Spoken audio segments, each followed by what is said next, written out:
In this video, we'll learn what a theme is.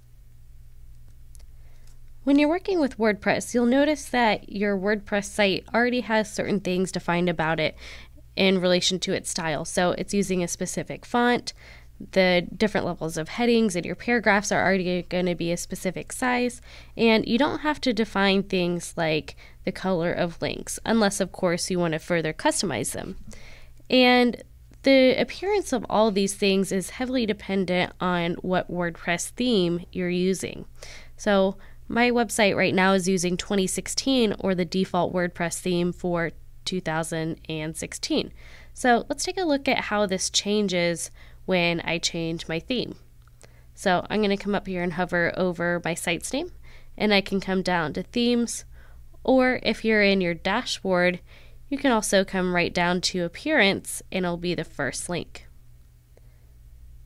This will take you to your managed themes page, and from here you'll see all the themes that you have installed on your site. So if I want to preview how my website would look with a different theme, then I could choose one of these other themes other than my active theme, which you can tell by viewing this text right down here. It'll tell you that it's active and also the name of your theme.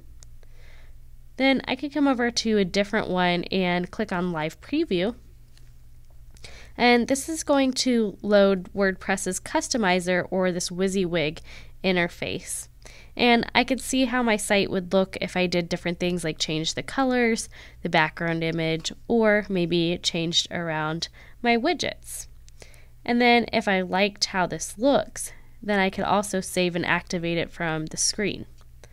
But you can see that even just previewing this without any customizations, that the layout of my website has completely changed. I have a completely different menu locations over on the left rather than over on the right. I now have a search bar on my page, a full screen background image for my header, and all kinds of different changes, including what font it's using, the different color scheme. And if I exit out of this and try out yet another theme, then you're going to see that it's completely different as well. So this one, you'll see your site title and also your tagline.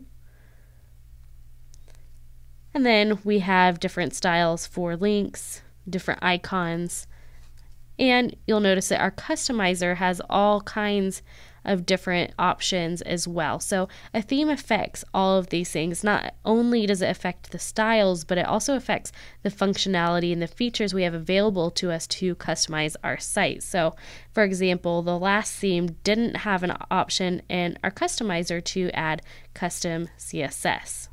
So I'm going to exit out of this. And one last thing I want to take a look at is, in addition to our themes page, if we come to our widgets, then these content areas are going to change depending on what theme we're using. So in 2016, I have a sidebar where I can add widgets, a content bottom 1, and a content bottom 2.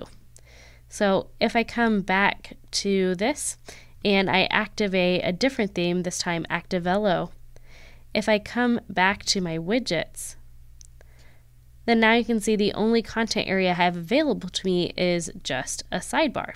And in addition to that, it doesn't have any default widgets along with the theme like it did in 2016. So from that, you can see a WordPress theme provides quite a lot. In addition to things like the overall design, what fonts it uses, the color scheme, it also defines things like page layouts or templates, what options we have for customizing it in the customizer, and also things like widget locations.